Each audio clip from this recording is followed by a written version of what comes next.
Well, I'd like to think that, Naren, all of us would like to create something that lasts, and the concept of legacy kind of comes to mind. I know legacy sounds kind of like a very bold statement, I want to create a legacy. Well, I don't mean it in that context. What I mean is that we want to create a lasting impression on the people that we have an opportunity to interact with. And it is about legacy. It is about legacy. And I want you to think about that.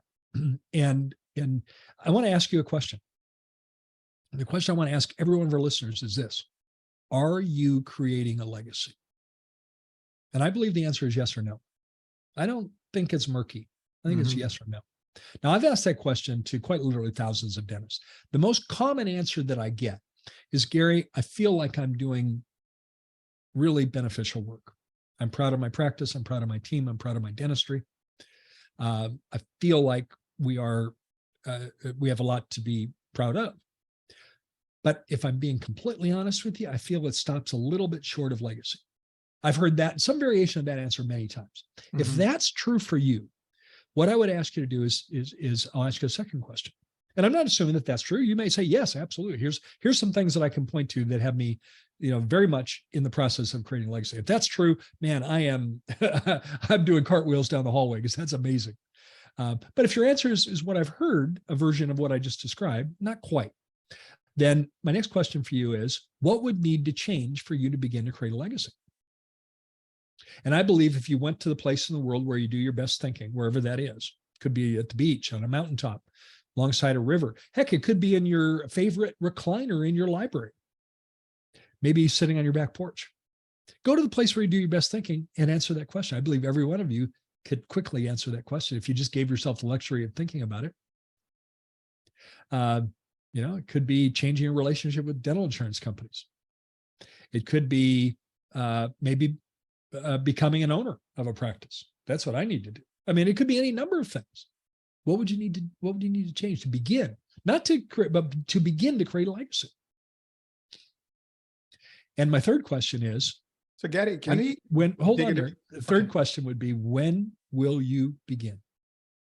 When? Now, there's a saying in the world of ecology that goes like this. I happen to appreciate the world of ecology.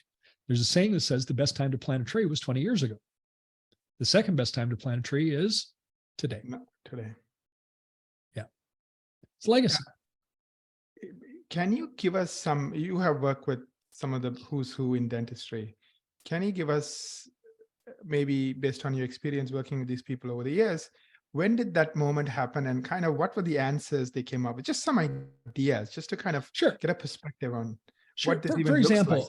I can think of a particular client whose legacy, a part of, I think there's many pieces of his legacy, but his legacy is to go and participate in delivering dentistry to people in need all over the world.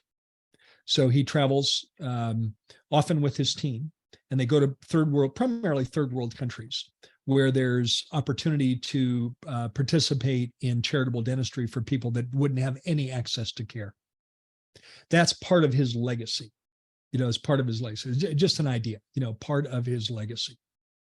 I can think of another one that's much more localized, that a client of mine, she made the commitment that she wanted to be her and her practice to be the central rallying point of lifting her team members up, because she realized that if she lifts her team members up, it was actually affecting about 60 different people. Because it wasn't just the team members she was lifting up, it was their families and their dependents. So another example, different direction. So in that example of lifting the team members up, what are some of the tangible things that she started thinking about? Encouraging them to pursue education, to become advanced as they can. Teaching team members financial, solid financial stewardship, where many of her team members didn't have the background of solid financial stewardship. And she said, I can provide that. I can help with that. I can help budgeting. I can help with, creating a savings plan. I can help create, an understanding of how finances work. And imagine the difference that makes to someone that's never had that. Right. So there's part of her legacy. So legacy doesn't necessarily have to be global. It can be very specific. And I loved her perspective, because her perspective was, it's just not my team members, but there's about 50 plus people, 50 to 60 people that are beneficiaries of my lifting my team members up. Even their next generations, right? Let's say the kid's Sure. life is better. Now that kid's life is going to be better. Right.